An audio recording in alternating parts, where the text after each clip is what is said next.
वजू कर लो, सहरी खा लो, नापाकी की वजह से नहीं वजू वाली खाई की जरूरत होगी।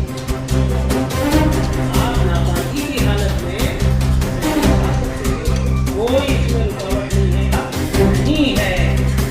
उसके बाद आप सहरी खाने के बाद नहाए, अगर का इस्तेमाल के तरीके से छोटे बच्चों को दूध पिलाने वाले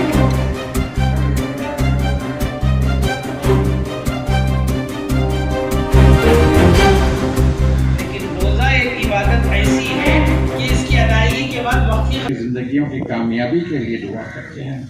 एक बात मैं कह के ख़त्म कर दूँ, दुनिया में कोई चीज़ ऐसी आपको परमानेंट नज़र नहीं आएगी, मुस्तकिल नज़र नहीं आएगी, मगर एक चीज़ ज़रूर है जो हमने आज हमारे बहनों और माओं ने जो सीखा होगा और जो ना सीखने की वजह से जिसका सवाब हमारे हाथों से चले जा रहा था वो हमें मिला, वो सवाब का जो आपको अजर मिलेगा वो परमानेंट है।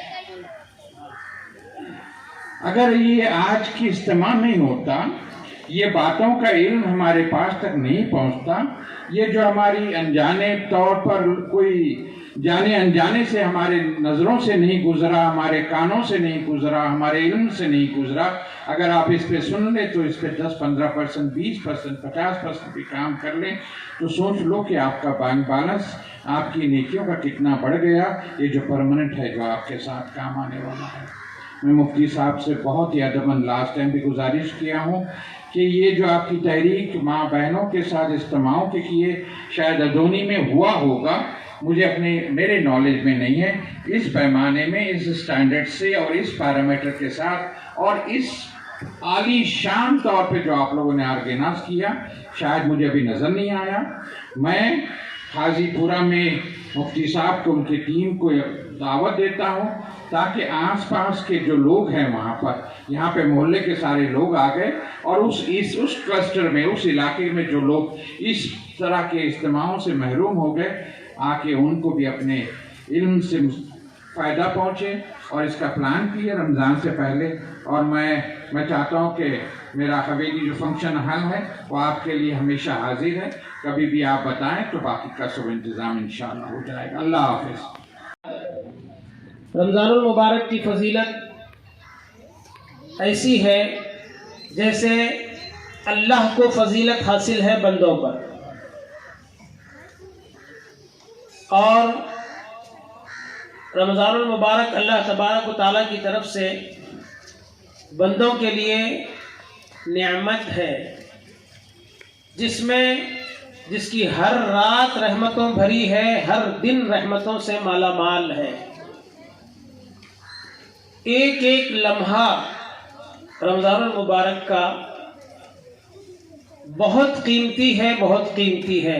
आपको ये जानकर हैरत होगी कि नबी करीम सल्लल्लाहु अलैहि वसल्लम को बहुत कम रमज़ाने मिले, क्योंकि सन 2 हिजरी में रोज़े फ़र्ज हुए और नबी करीम सल्लल्लाहु अलैहि वसल्लम मदीने मुनव्वरा तशरीफ़ लाने के बाद मदीने मुनव्वरा में 10 साल रहे। 10 साल रहे, 2 साल तो यूं ही गुजर गए, अब बचे 8 साल। तो आप सल्लल्लाहु अलैहि वसल्लम को 8 रमज़ानुल मुबारक मिले, जिसमें 5 या 4 रमज़ान 29 के थे, माँ बाकी 30 के थे। और सहाबा इकराम के ये मामूलात में शामिल है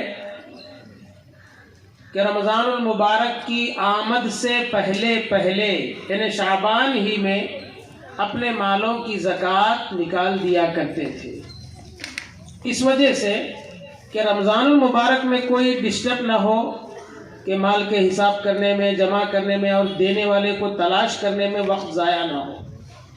रमज़ानुल मुबारक की आमद से पहले ही ये सारे काम वो अंजाम देते थे, ताकि जब रमज़ानुल मुबारक आ जाए तो एक सुई के साथ, दिलजमई के साथ पूरा एकजुट होकर इस महीने की कद्र करें, इस महीने की ताज़ीम करें। अल्लाह सुब्हानहू व तआला ने रमज़ानुल मुबारक का जिक्र जहाँ भी कुरान मजीद में किया है, उसके साथ कुरान का जिक्र लाजमी तौर पर किया है। چنانچہ ارشاد فرمایا شہر رمضان الذی انزل فیہ القرآن، رمضان وہ مہینہ ہے جس میں قرآن نازل کیا گیا، تو یہاں بھی وہی فرمایا۔ اور سورہ قدر میں فرمایا انا انزلناہ فی لیلۃ القدر، بے شک ہم نے اس قرآن کو قدر والی رات میں نازل کیا۔ رمضان کا بھی ذکر کیا اور قرآن مجید کا بھی ذکر کیا، تو اس سے معلوم یہ ہوا کہ رمضان المبارک سے قرآن مجید کا گہرا تعلق ہے۔ اور رکنا، رب کی رضا کے لیے رکنا، وہ بھی کب تک؟ سورج کے ڈوبنے تک۔ یہ اس واسطے ہے، اللہ سبحانہ و تعالیٰ نے فرمایا لعلکم تتقون، یہ لفظ صرف اللہ نے روزے کے لیے فرمایا، نماز کے لیے یہ نہیں فرمایا تم نماز پڑھو تاکہ تمہارا شمار متقیوں میں ہو، تم زکوٰۃ دو تاکہ تمہارا شمار متقیوں میں ہو، تم حج اور عمرہ کثرت سے کرو تاکہ تمہارا شمار متقیوں میں ہو، نہیں فرمایا کتب علیکم الصیام کما کتب علی الذین من قبلکم لعلکم تتقون، تاکہ تمہیں تقوی نصیب ہو۔ تقوی کے لیے روزہ بہت ضروری ہے۔ اولیاء کرام فرماتے ہیں ولایت کے جتنے مراتب میں نے طے کیا ہے وہ سب کے سب روزے سے، سب کے سب روزے سے ہے، کیونکہ روزے میں کوئی چیز کرنا نہیں ہے، ہر چیز چھوڑنا ہے۔ آدمی کو کوئی کام کرنا مشکل ہوتا ہے، چھوڑنا مشکل نہیں ہوتا۔ تو یہ روزہ ہے، صبح سے شام تک اللہ کی رضا کے خاطر بھوکے پیاسے رہنے کا نام یہ روزہ ہے، اور اللہ سبحانہ و تعالیٰ کو یہ بات بہت پسند ہے۔ اب اس میں چونکہ ہمارے جلسے کا مرکزی عنوان برائے خواتین ہے، تو اس میں ایک بات یاد رکھنے کی ہے عورتوں کو، یہ غلط فہمی ہے کہ ناپاکی کے دنوں میں روزوں کی قضا ہے یا نماز کی قضا۔ ناپاکی کے دنوں میں رمضان شریف آ جائیں تو کیا کرنا چاہیے؟ نماز کی تو چھٹی ہو جائے گی، روزوں کی بھی چھٹی ہوگی۔ کب تک؟ جب تک ناپاکی کے دن ہے۔ جیسے ہی ناپاکی کے دن ختم ہو گئے، جیسے کم سے کم 3 دن، زیادہ سے زیادہ 10 دن، کوئی بھی عورت شمار کر لے اس کو، اس کے بعد جتنے روزے رمضان کے ملتے ہیں وہ رکھ لے، جتنے چھوٹ گئے ہیں، مثال کے طور پہ اگر 10 روزے چھوٹے ہیں تو اس 10 کو ادا کرنے کے لیے آپ کے پاس 11 مہینے پڑے ہیں۔ ہر مہینے میں ایک ایک روزے کا بھی اگر قضا کر لیں گے تب بھی 1 مہینہ بچتا ہے۔ تو اس کے لیے ہم نے اپنے اساتذہ کرام سے ایک عمل دیکھا ہے، وہ عمل یہ ہے کہ اگر کسی عورت کے روزے چھوٹے ہوئے ہیں 10، اب سال کے 11 مہینے اس کے لیے پڑے ہیں رہنے کے لیے، لیکن گھر کے کام کاج بھی تو ہیں، کہاں وہ روزہ رکھے گی؟ تو اس کے لیے نیکی کا ماحول بنانے کے لیے شوہر کیا کرے؟ بیوی سے کہہ دے کہ مجھے کل روزہ رکھنا ہے، بیوی سے کہہ دے کہ مجھے کل روزہ رکھنا ہے، تو بیوی اٹھے گی، اہتمام کرے گی۔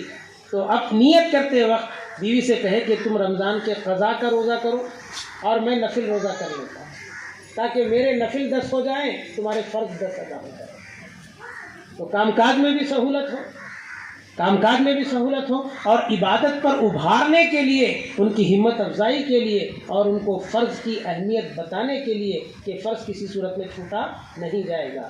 حالت ناپاکی میں نماز معاف ہے لیکن روزہ معاف نہیں ہے، ایک بات۔ دوسری بات، صبح اٹھیں اور دونوں پر غسل واجب ہے۔ اب وقت اتنا ہے نہیں کہ آپ نہا دھو کر